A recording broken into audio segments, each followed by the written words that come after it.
C'est quoi l'impudicité?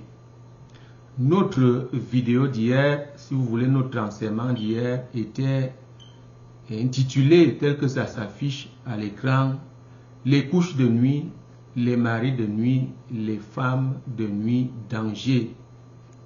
Aujourd'hui, nous allons voir comment l'impudicité, qui est un péché contre son propre corps, selon 1 Corinthiens chapitre 6, le verset 18, se constitue jusqu'à l'acte. L'acte qui est considéré ici comme un crime de sang. Ne quitte donc pas et tu vas connaître les causes de cette affaire. Pourquoi tu es matraqué chaque nuit par des gens que tu ne connais pas, par des femmes que tu ne connais pas, et qui viennent t'assaillir au point où ton propre mariage risque l'implosion. Ne quitte donc pas et on se retrouve.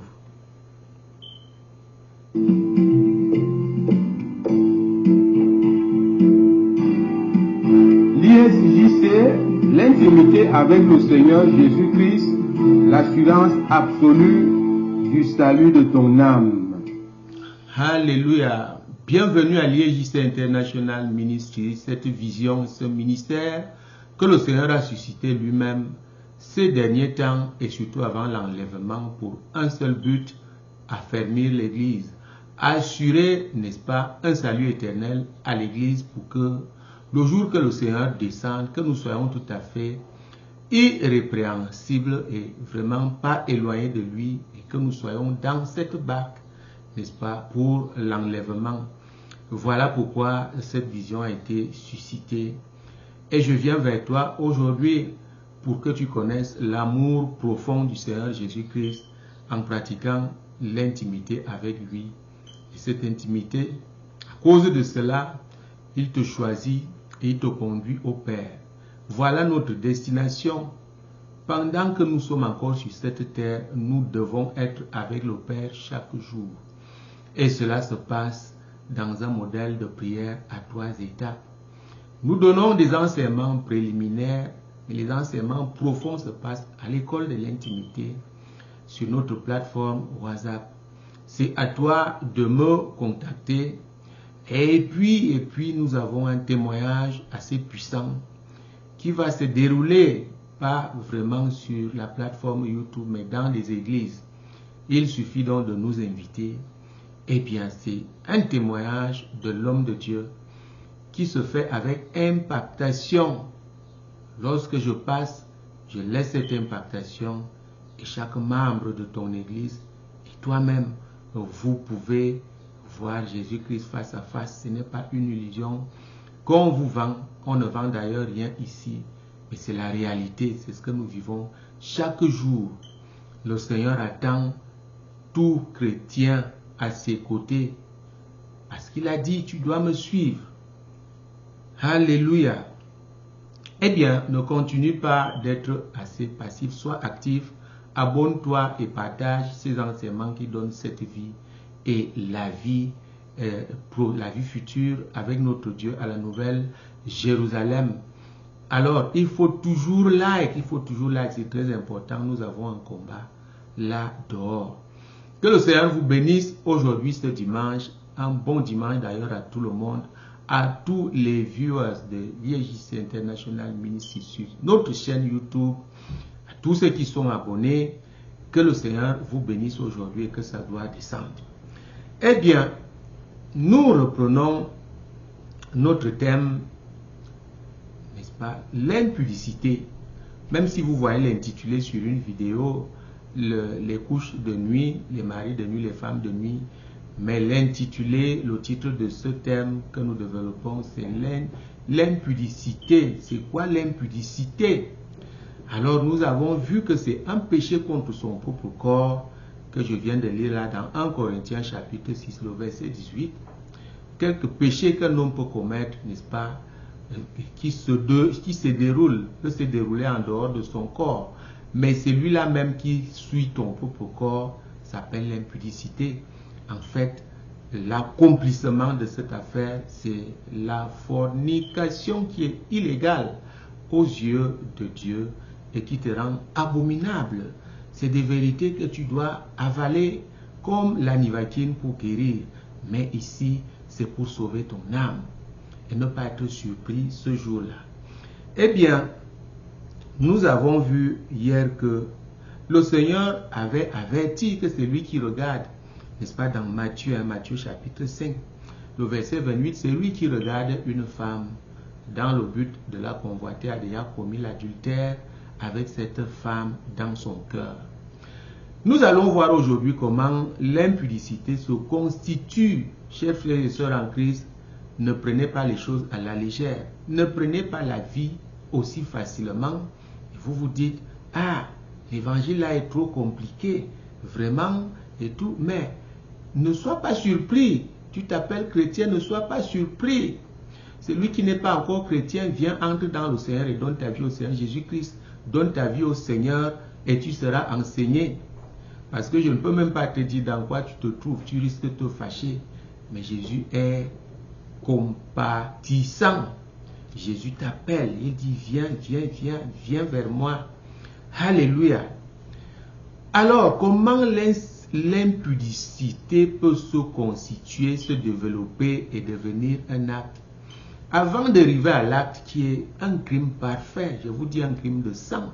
Pourquoi je dis un crime de sang? Parce que c'est pour ça que Jésus-Christ a vu son sang se verser 7 fois. C'est pour l'expiation de ce genre de péché, de tout péché d'ailleurs. Donc tout péché est un crime de sang, il n'y a pas un petit péché. Ce qu'il faut éviter, c'est d'arriver à l'accomplissement du péché. Alléluia, j'espère que tu m'écoutes très bien.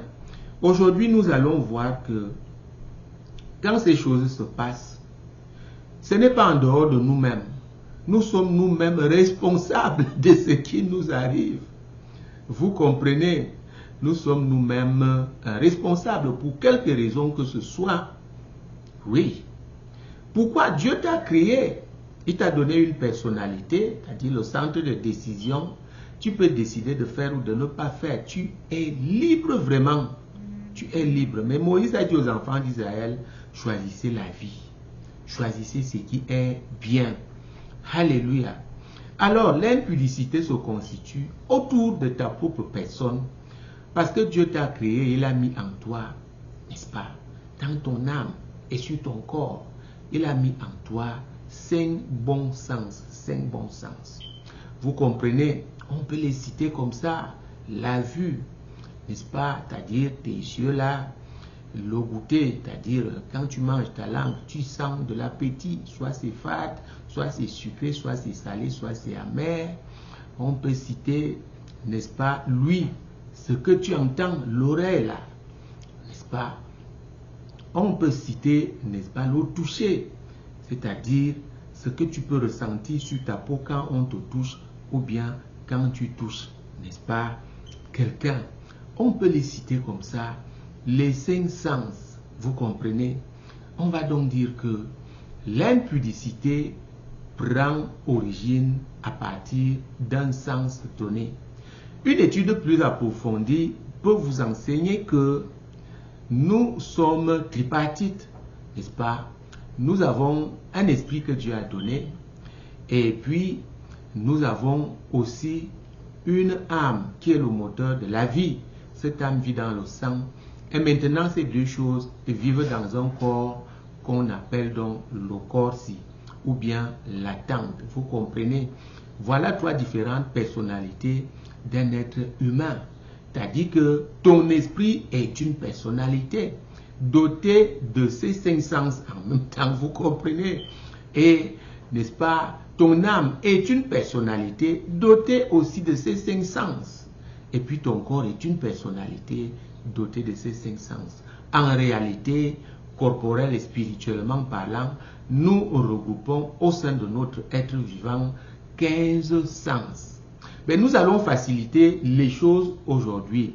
Aujourd'hui, nous facilitons les choses.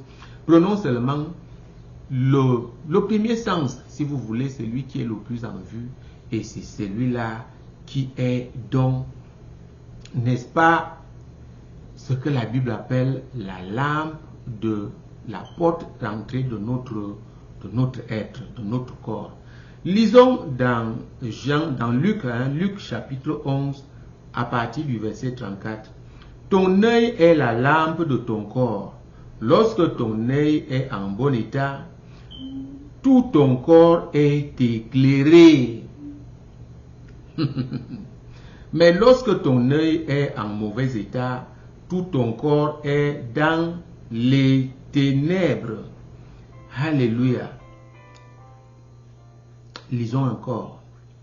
Ton œil est la lampe de ton corps. Lorsque ton corps est en bon état, lorsque ton œil est en bon état, n'est-ce pas, tout ton corps est éclairé, mais lorsque ton œil est en mauvais état, tout ton corps est dans les ténèbres.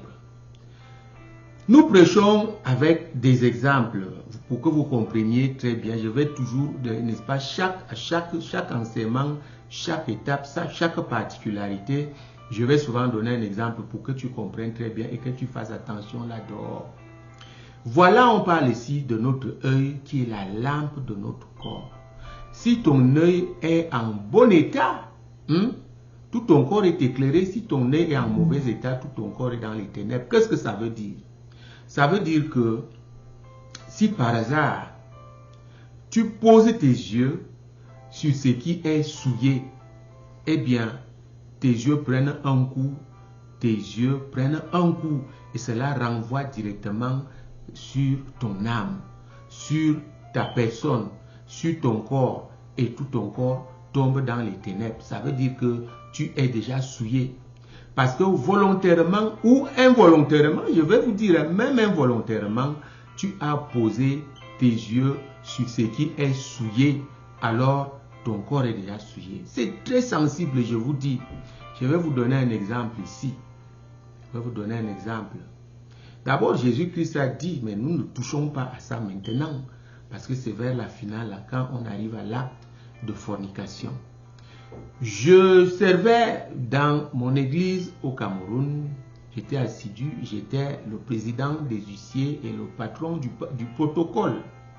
Et voilà comment je faisais en même temps mon petit taxi, c'était le matin, et j'arrêtais le boulot très tôt pour aller me préparer, réunir tout le groupe et prier. Et j'avais faim. Entre-temps, une cousine qui a ouvert un restaurant au quartier m'a invité là-bas depuis, elle n'est pas dans le Seigneur. J'ai dit, bon, je vais m'arrêter ici, comme j'ai arrêté de faire mon taxi, je vais m'arrêter ici pour manger. J'entre là et j'étais vraiment le bienvenu. Elle était contente de me voir, sachant que je venais lui faire la recette. Elle me sert, je commence à manger, je prie et je mange. Entre-temps, elle met donc une vidéo, parce qu'il y avait d'autres personnes. Elle connaît mon statut, mais elle, son problème, c'est que les gens viennent. Et cette vidéo, c'était quoi? L'Omapuka. Vous connaissez bien cette danse, je crois, dont l'origine nous vient de la Côte d'Ivoire, chez nos amis de là-bas. Et puis, l'inventeur de cette langue, de cette danse-là, faisait donc un clip où il s'asseyait sur une femme couchée sur le dos. Et puis, tout se passait comme, n'est-ce pas, une scène sexuelle. J'ai posé mon regard dessus, je vous dis 2 à 3 fois. J'étais horrifié, j'étais troublé. J'ai fini de manger, j'ai payé, je suis parti étant fâché. Mais l'esprit me dit, bon, toi tu as quel problème? Tu es allé manger, c'est pourquoi je vous ai dit volontairement ou involontairement, on peut tout à fait initier l'impudicité. Alors, je prie avec mon groupe et j'oublie cette affaire. Vous comprenez, j'oublie cette affaire-là. Je me tiens derrière pour surveiller mes éléments. Le prédicateur est devant. Je me tiens donc derrière pour servir. Le culte commence. Je positionne mes gars. Et du coup, je tombe aveugle. Écoutez-moi très bien. Un nuage tombe dans mes yeux et je ne vois plus. Je suis le seul témoin de ce que je suis en train de vivre. Et là, je crie. Je dis, Seigneur, qu'est-ce qui m'arrive? Je ne vois plus. Le Saint-Esprit me dit, tu es tombé aveugle. J'ai dit, pourquoi je suis tombé aveugle? Qu'est-ce que j'ai fait? Qu'est-ce que j'ai fait? Rappelle-moi mon péché. Qu'est-ce que j'ai bagarré avec cette affaire au moins pendant 15 minutes. Si on vous fait tomber, on vous rend aveugle pendant 15 minutes, vous allez pleurer. Vous comprenez, j'ai continué à prier. Saint-Esprit, révèle mon péché, révèle mon péché. Je t'enseigne ça aussi aujourd'hui. Si tu vois que ta relation avec Dieu est brouillée, prie comme je dis là. Saint-Esprit, révèle-moi mon péché. Révèle-moi mon péché et que je me répande au nom puissant de Jésus-Christ. Lorsque tu fais cette prière, tout revient dans l'ordre. Et c'est comme ça qu'après 15 minutes, j'ai commencé à revoir petit à petit, et tout est devenu clair et j'ai rendu gloire à Dieu. Voilà donc un exemple comment le sens, les 5 sens que nous avons peuvent ouvrir la porte à l'impudicité et n'est-ce pas, la faire développer et puis on arrive au crime. Est-ce que vous voyez que ce que j'ai vu là, si je n'étais pas affermi, j'étais déjà affermi, je vous dis, j'allais moi-même chercher, comme on appelle, une petite, vous comprenez ce langage-là, j'allais chercher une personne là dehors et parce que j'avais vu ça à la boutique, j'allais peut-être plus loin et tomber comme on dit. Donc voilà, rien que cet exemple, on va s'arrêter là aujourd'hui. L'impudicité se développe à partir de nous-mêmes. Tant pis, tu avais faim, oui, tu pouvais faire autrement. Tu es allé dans cet endroit, à cet endroit où on met les vidéos pratiquement pornographiques et tu vas t'asseoir là, tu prends de la souillure. Tu prends de la souillure et Dieu merci, tu peux encore quitter, prier, invoquer le sang de Jésus. Le sang de Jésus te lave et tu n'arrives pas au péché. Et voilà pourquoi Jésus-Christ a dit, quand tu regardes une femme, oui, peut-être tout simplement, oui, ça va, mais avec l'intention de la convoiter, tu as déjà commis l'adultère dans ton cœur avec cette femme-là.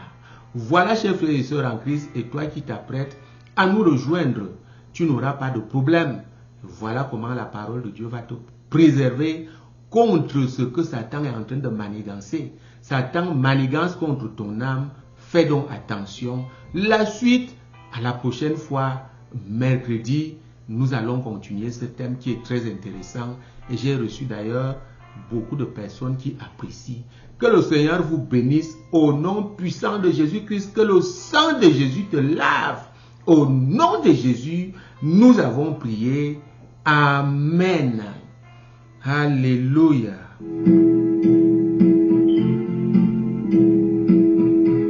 Jésus-Christ est vivant, Dieu n'a pas de fin et les miracles continuent.